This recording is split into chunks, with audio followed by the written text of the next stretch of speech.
Mi nombre es Dima Rodríguez, soy licenciada en Fonobiología, profesora adjunta de la licenciatura en Fonobiología en UDELAR. También integro la cátedra de Neuropediatría del PREA Rosell, también de UDELAR, y estoy formada en Neurodesarrollo en la Escuela de Graduados, también de UDELAR. Bueno, el día de hoy nos convoca el tema del trastorno específico del lenguaje, en donde se dará una visión más teórica y clínica sobre este trastorno tan mencionado y tan presente en esta época. Antes de ingresar a lo que es la definición del trastorno específico del lenguaje, vamos a hacer una especie de búsqueda, ¿no?, de lo que ha sido la evolución de este término, de esta definición a lo largo del tiempo, y también vamos a, de alguna forma, mencionar lo difícil que ha sido poder, de alguna forma, entre todas las organizaciones, entre todos los autores y, bueno, la bibliografía, llegar como a acuerdos. Entonces, hacemos un poco de historia y vamos a ver que cuando uno busca bibliografía sobre el trastorno específico del lenguaje, lo que puede encontrar, y sobre todo en bibliografía de Europa, que se usaba el término disfasia para referirse al trastorno específico del lenguaje. También fue denominado como alalia, audiomudez, sordera verbal congénita, así como también afasia evolutiva. Como dice así, si bien los primeros libros acerca de trastornos del lenguaje en niños aparecieron alrededor de los años 50 aproximadamente, el hecho de que se utilizara este concepto teórico de la afasia, sobre todo hablando del lenguaje adulto, para intentar explicar la patología infantil, y a su vez se aplicaron los modelos terapéuticos que tenían que ver el aprendizaje en relación al lenguaje infantil, se marcó de alguna forma el inicio de lo que sería el uso del término trastorno específico del lenguaje.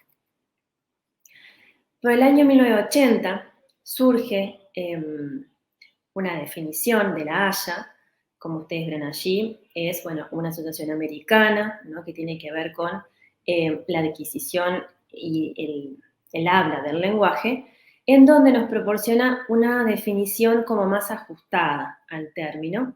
Ellos hablan de una anormal adquisición, comprensión o expresión del lenguaje hablado o escrito, y que el problema puede implicar a todos o alguno de los componentes del lenguaje, los cuales serían el componente fonológico, morfológico, semántico, sintáctico o pragmático del sistema lingüístico.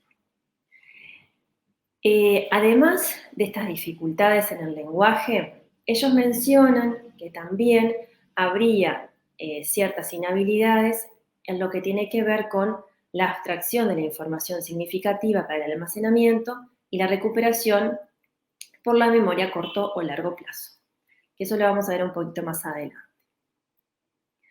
En el 91, Leonard postula el lenguaje como un continuo en la que los niños con trastornos del lenguaje se situarían en el extremo inferior de ese continuo lingüístico.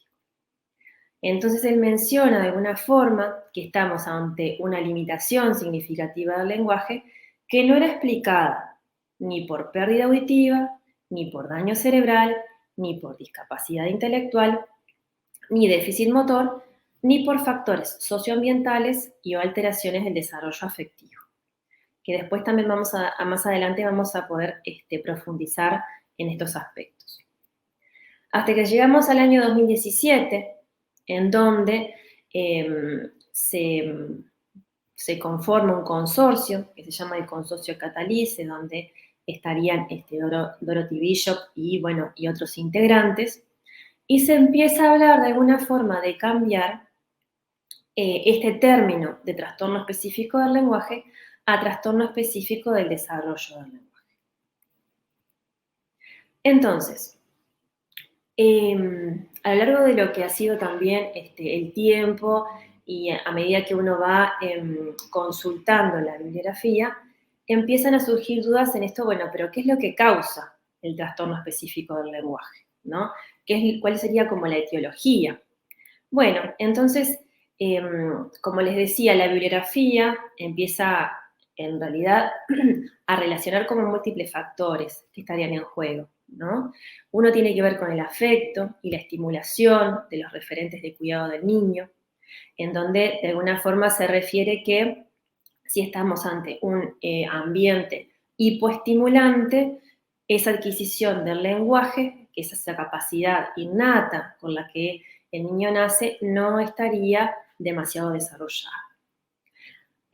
También se menciona, y esto lo vemos un poco en la clínica, que hay una mayor incidencia en varones, por lo cual se estima que también habría como cierta incidencia de las hormonas sexuales que van a incidir en el sistema nervioso central.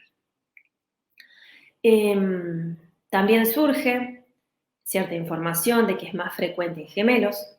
Entonces aquí se empezó a hablar o a referir que estaría explicado también esta dificultad en el lenguaje por causas genéticas. Entonces, a través de ciertos estudios bien especializados, se empezó a referir que el desarrollo de las áreas del lenguaje va a estar codificado en los cromosomas. Y se hallaron alteraciones en estos estudios que les mencionaba en los cromosomas 3, 13, 16 y 19. Y luego, con estudios un poco más específicos aún, surge la organización en las áreas del lenguaje. Tal es el caso de FOXP2, en donde de alguna forma se analizó a una familia en donde todos mostraban cierta alteración en esas áreas del lenguaje. Galaburda es un autor, también menciona pequeñas malformaciones llamadas microdigenesias en áreas de los lóbulos temporales. Entonces, de alguna forma se comienza a aceptar la idea de que también estamos hablando de una causa neurobiológica. Entonces, luego de tener como esta idea de lo que ha sido la historia, ¿no?, de la evolución de este término, de esta definición, y teniendo en cuenta cuáles podrían ser las causas, vamos a entrar un poquito en esto de lo que es el trastorno específico del lenguaje. ¿Ah? El trastorno específico del lenguaje, entonces, es un trastorno del neurodesarrollo que se presenta como una dificultad para adquirir el lenguaje de forma natural. Es esto que yo les decía, bueno, todos los individuos nacemos con esa capacidad innata para adquirir lenguaje, que es un poco lo que planteaba Chomsky. Y esto, bueno, se va a dar en los primeros 6 años de vida. Según estudios internacionales, afecta a 8 de cada 100 niños menores de 6 años. Y estas características lingüísticas, que las vamos a ver más adelante, que presentan estos niños, no se mantienen de forma crónica, sino que, esto también uno lo ve en la clínica, van mostrando cambios en la evolución y sobre todo con la estimulación en el abordaje especializado.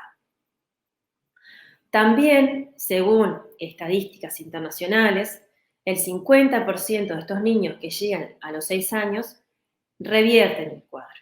Pero hay otros, también el 50%, que mantienen dificultades de gravedad y que van a impactar de alguna forma en el relacionamiento social, en aspectos emocionales y sobre todo en el aprendizaje y en la escolarización.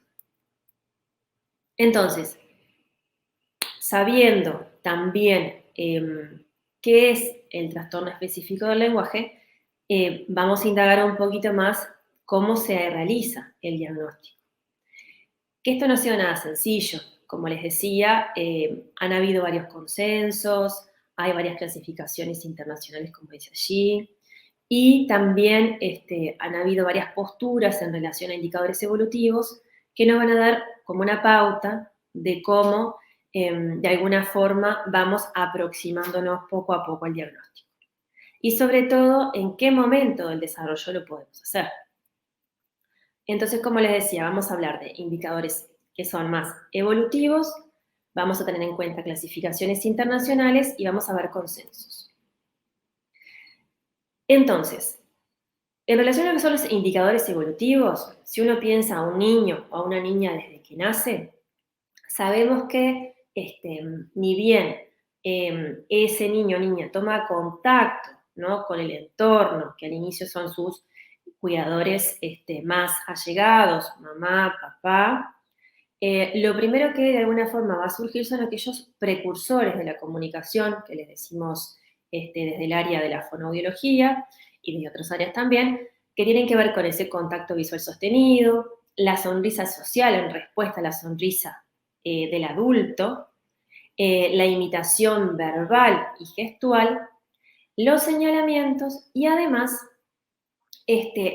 cuando uno empieza a ver como esos mojones madurativos, ¿no?, a nivel del desarrollo lingüístico, uno tiene que, bueno, poder como ubicarse que alrededor del año van a empezar a surgir esas primeras palabras, siempre asociadas a componentes más afectivos. Por eso las primeras palabras son mamá, papá, mema, tete.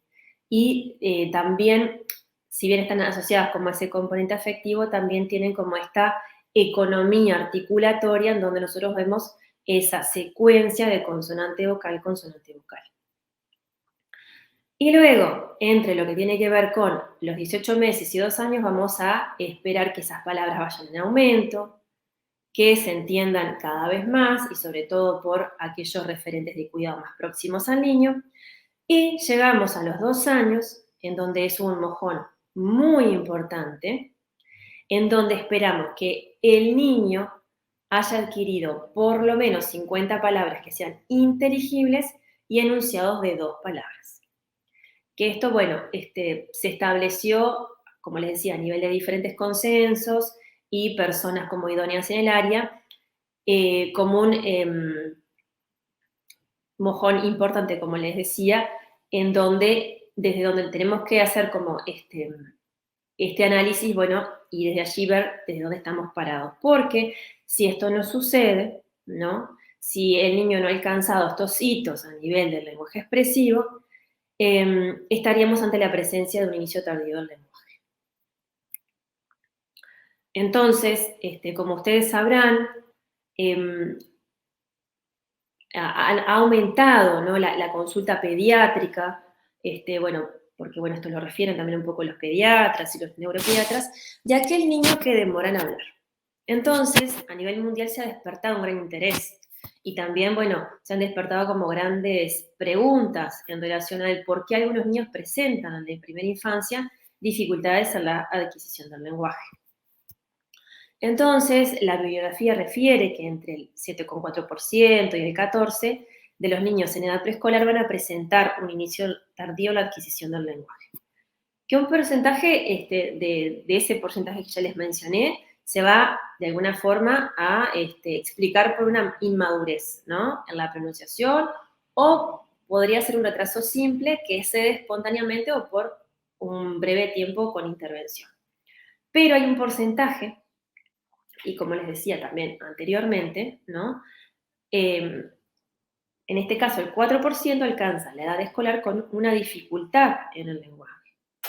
Y aquí, de alguna forma, se van a incluir niños con TEL y otros niños, ¿no?, que van a presentar una dificultad más secundaria del lenguaje porque, bueno, el lenguaje va a estar afectado dentro de un constructo del neurodesarrollo.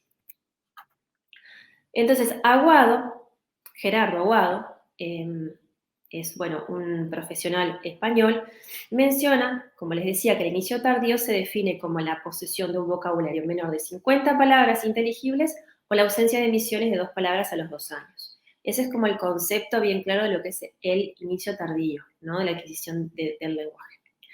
Otros autores también mencionan, por ejemplo, aquellos niños que debutan con ausencia o enlentecimiento para adquirir palabras nuevas y combinarlas luego en frases con un desarrollo más o menos esperado para su edad, en relación a otras destrezas de su desarrollo, que tienen que ver con destrezas más motoras, sensoriales, cognitivas y de autovalimiento. También ellos dicen que son niños en donde prima la comunicación no verbal y por lo general presentan dificultades para relacionarse con pares y adultos. Entonces, ante esta situación del desarrollo de algunos niños y niñas es una obligación preventiva la derivación a un profesional especializado en lenguaje, donde se realizará una evaluación y un seguimiento de estas manifestaciones clínicas, bien desde etapas tempranas, para de alguna forma poder darle como un seguimiento, ¿no?, a estas manifestaciones que aparecen y ver si en el contexto de un abordaje especializado podemos descartar o diagnosticar un trastorno específico del lenguaje con este antecedente de inicio tardío de la adquisición del lenguaje. Entonces, como les decía, también a través de diferentes clasificaciones internacionales se ha pretendido, bueno, analizar cómo es esto de que podemos ir dando cuenta de los diagnósticos. Como ustedes sabrán, hay, bueno, un manual, ¿no?, diagnóstico y estadístico de los trastornos mentales que se llamaba DSM-4, en donde hablaba de trastornos de inicio en la primera infancia, la niñez o la adolescencia, y allí encontramos los trastornos de la comunicación, así como también el CIE-10, que es una clasificación internacional de enfermedades, en donde dentro de los trastornos del desarrollo psicológico encontramos trastornos específicos del desarrollo, del habla y del lenguaje. Esto ha cambiado en la actualidad con la aparición del DSM-5, que me imagino que ustedes lo conocerán, en donde habla de trastornos del neurodesarrollo, y dentro del trastorno del neurodesarrollo encontramos los trastornos de la comunicación, y dentro de estos una serie de clasificaciones que varían en la intensidad de la presentación, de la dificultad en el transcurso del desarrollo del niño y la niña. Entonces encontramos trastornos del lenguaje, trastornos de los sonidos del habla, trastornos de la fluencia de inicio en la infancia, que antes se mencionaba como tartamudez, trastorno de la comunicación social y trastorno de la comunicación no especificada. Cada uno de ellos tiene como ciertas consideraciones para que podamos hacer un diagnóstico. Nosotros nos vamos a parar en lo que tiene que ver con el trastorno del lenguaje, que según el DSM-5 lo describe como dentro de los trastornos de la comunicación y debe cumplir con los siguientes puntos. El punto A se trata de dificultades persistentes a la adquisición y uso del lenguaje en todas sus modalidades debido a deficiencias en la comprensión y la expresión. Las capacidades del lenguaje están notablemente, y desde un punto de vista cuantitativo, por lo debajo de lo esperado para su edad, lo que produce limitaciones funcionales en la comunicación, la participación social, los logros académicos o el desarrollo laboral, que un poco hablando de esto de lo cuantitativo lo vamos a ver un poco más adelante en el seminario, donde se van a poder explicar ciertas baterías actuales que valoran los aspectos lingüísticos y nos dan datos cuantitativos. El inicio de los síntomas se produce en las primeras fases del periodo del desarrollo y las dificultades nos atribuyen a un deterioro auditivo sensorial, a una disfunción motora o a una afección neurológica y no se explica mejor por discapacidad intelectual o retraso del desarrollo. Un poco de lo que ya habíamos mencionado anteriormente.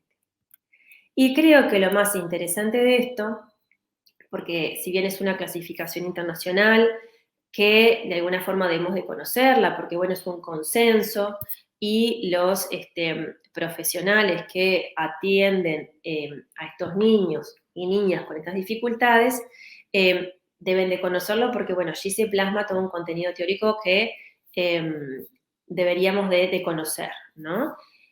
Y si bien sabemos que esto podría ser como bastante rígido en algunas consideraciones, también es importante, ¿no?, sobre todo transmitir a el equipo médico de ese niño, a la institución educativa y a los papás, que el diagnóstico es evolutivo y se confirma o descarta el transcurso de un abordaje especializado, porque es muy difícil hacer diagnósticos tan cerrados en etapas bien tempranas del desarrollo en el entorno de los 2 años. Eso lo vamos a ver un poquito más adelante, a ver qué dicen los consensos en cuanto a la edad del diagnóstico. Entonces, en cuanto a los consensos, en el 2015 se realizó un consenso en donde, bueno, se encontraban Gerardo Aguado y Elvira Mendoza como referentes en Europa de lo que tiene que ver con el análisis que ellos han realizado, las investigaciones que han realizado en torno a lo que es la dificultad en el lenguaje, donde se plantearon, bueno, una serie de consideraciones para lo que les venía comentando. Bueno, ¿qué debemos de tener en cuenta para hacer un diagnóstico de trastorno específico del lenguaje o trastorno específico del desarrollo del lenguaje? Bueno, ellos mencionan que deberían de haber criterios de exclusión, como ya lo hemos venido mencionando, ¿no? Aquellos niños que tienen discapacidad intelectual, aquellos niños que forman parte del trastorno del espectro autista, aquellos niños y niñas que tengan daño neurológico, hipoacusia y un CI no verbal de 75 se excluyen de este diagnóstico. ¿Tá? Ellos plantean que los instrumentos más fiables para poder llegar a un diagnóstico certero, bueno, sería cualitativo, y en esto, bueno, nos paramos en esto que yo les comentaba de que tenemos que ver cómo estos precursores que van surgiendo a nivel del desarrollo del lenguaje que nos van dando, bueno, idea de cómo viene esa estructuración interna del lenguaje. ¿Ah? También desde aspectos cuantitativos, y que esto lo vamos a ver más que nada con pruebas normativas, que en el seminario las vamos a ver con profundidad. Y ellos dicen también que debería haber un descenso en pruebas de morfosintaxis, o sea, en pruebas que valoran cómo se va dando la conformación de las frases, además del descenso en aspectos fonológicos, es decir, en aspectos que tienen que ver con simplificaciones fonológicas de algunas palabras, o con aspectos semánticos, que tienen que ver más que nada con esto del stock lexical y cuánto yo comprendo, ¿no?, de esa palabra. Y esto tiene que estar en el entorno de -1,5 desvío estándar en relación a la media. Que esto lo vamos a ver en profundidad cuando nos encontremos en el seminario. ¿Tá? ¿Qué es esto de la media, del desvío estándar en relación a las diferentes baterías del lenguaje? Y en cuanto a la edad mínima de diagnóstico, bueno, ellos dicen que es difícil de determinar en niños pequeños y en niñas pequeñas, sino que aquí deberíamos pararnos en esto de, bueno, determinar la permanencia del problema. Esto se ve en la clínica, esto lo refiere la bibliografía. Esta dificultad del lenguaje es resistente al abordaje. Por lo general son niños que están varios años en tratamiento. Y ellos también mencionan, bueno, diferenciar esta dificultad lingüística que estoy viendo de otras dificultades, ¿no? Hacer como diagnósticos diferenciales, que eso también lo vamos a ver en profundidad en el seminario. Ellos plantean que a los 4 años, si el niño mantiene dificultades lingüísticas importantes, es probable que estemos ante la presencia de un trastorno específico del lenguaje, y ellos dicen también que a los 5 años ya podríamos confirmar el trastorno específico del lenguaje y qué sería lo adecuado, ya que el niño estaría pasando, por así decirlo, a un primer año y ya es necesario tener como un panorama de sus aprendizajes posteriores. Entonces, hemos visto un poco la evolución del término, las causas, ¿no? Cómo se daría el diagnóstico en relación a diferentes clasificaciones. Y ahora veríamos de forma introductoria, porque esto lo vamos a ver más en profundidad más adelante, qué es lo que se alteraría en niños con trastorno específico del desarrollo del lenguaje.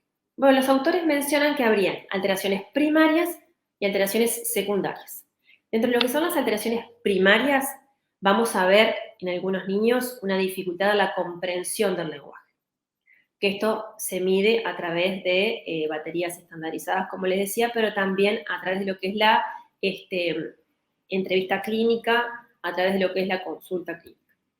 También son niños que podrían tener dificultad en la expresión del lenguaje, en esos diferentes niveles que se pueden observar allí, que tiene que ver con el nivel fonológico, lexical y morfosintáctico, que, como también les decía, vamos a profundizar en estos niveles en el seminario, y sobre todo saber qué es lo que se espera ver en el desarrollo en niños bien pequeños en relación a estos niveles. O si no, también ellos dicen, bueno, el déficit en ambas, o sea, que en la comprensión y en la expresión. Y para eso hay una clasificación que se sigue usando, que nos orienta a los licenciados en fonoaudiología a poder saber en qué momento de situación se encuentra en la dificultad en el lenguaje. Entonces, por lo que ustedes ven allí, son presentaciones clínicas en donde podemos ver una afectación más a la programación fonológica, podemos estar ante la presencia de una dispraxia verbal, un trastorno fonológico sintáctico, trastorno léxico-semántico, trastorno semántico-pragmático o una agnosia auditivo-verbal. Cuando nosotros evaluamos a un niño o una niña, siempre nos quedamos como una foto de ese perfil lingüístico.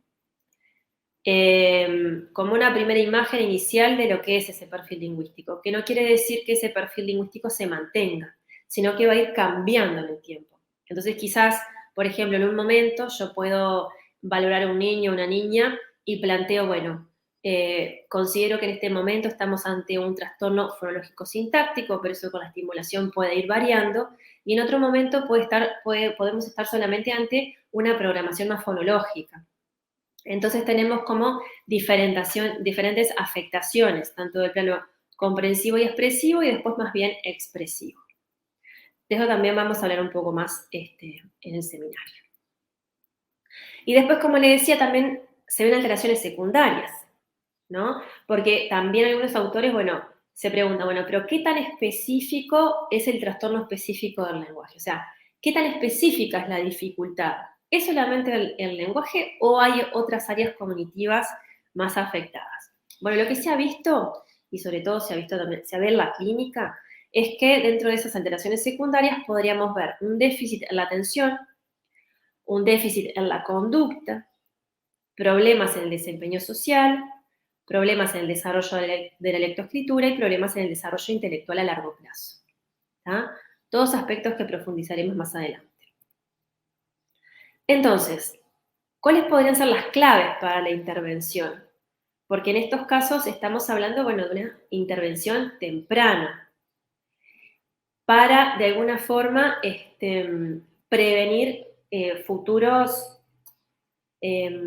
trastornos más complejos en el lenguaje y para prevenir futuros trastornos de aprendizaje.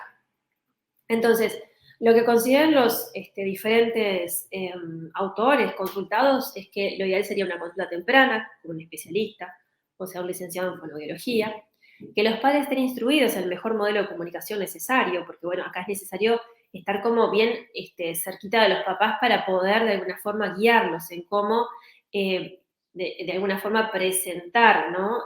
Las preguntas que le hacemos al niño, cómo tendrían que ser las órdenes verbales que les damos al niño.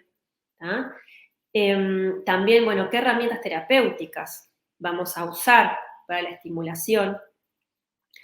Y que la mayoría, y esto uno lo ve en la clínica, que es a lo que le dan más respuesta, es principalmente herramientas que están basadas en información visual.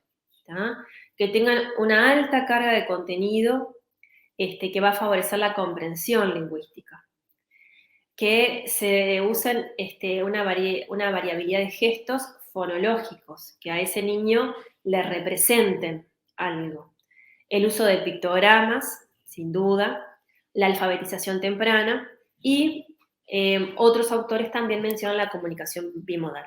Entonces también lo vamos a profundizar en el seminario. Entonces, tener en cuenta en estos casos que es un trastorno de doble vía, ¿no? Es decir, vamos a tener en cuenta aspectos que tienen que ver más con aquella idea de lo congénito, ¿no? Como les decía, bueno, este niño ya trae consigo mismo ciertos elementos, ¿no? Que van a dar cuenta luego de esa evolución del lenguaje, y a veces también tenemos que tener en cuenta de ciertas conductas hipoestimulantes del entorno familiar. O sea, son varias cuestiones que tenemos que pensar cuando los planificamos nuestros objetivos en el abordaje. Entonces, nosotros sabemos que el lenguaje es una pieza fundamental para lo que tiene que ver con la integración escolar y la socialización. Eso no es ninguna novedad, lo sabemos todos.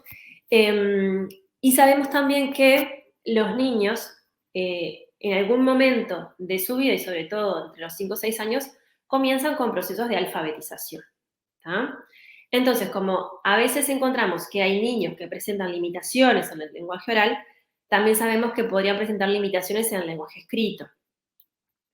Y también asociando consecuencias en otros aprendizajes escolares, dado que el lenguaje es un instrumento, como les decía previamente, muy importante para el acceso al conocimiento.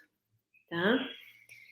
Entonces, sabemos que el lenguaje escrito es muy importante para la intervención en la mejora de las dificultades en el lenguaje oral en los niños con trastorno específico del desarrollo del lenguaje. Y es muy usado como recurso en la intervención, sobre todo porque estos niños, como les mencionaba anteriormente, son muy hábiles en lo que tiene que ver con la decodificación del input visual en contraposición del input auditivo. Entonces, todo lo que nos aporte la información visual en cuanto a comprensión es como una herramienta bien válida para la intervención. Entonces, también surge esto, bueno, ¿cómo se relacionan las dificultades del lenguaje oral con la lectoescritura?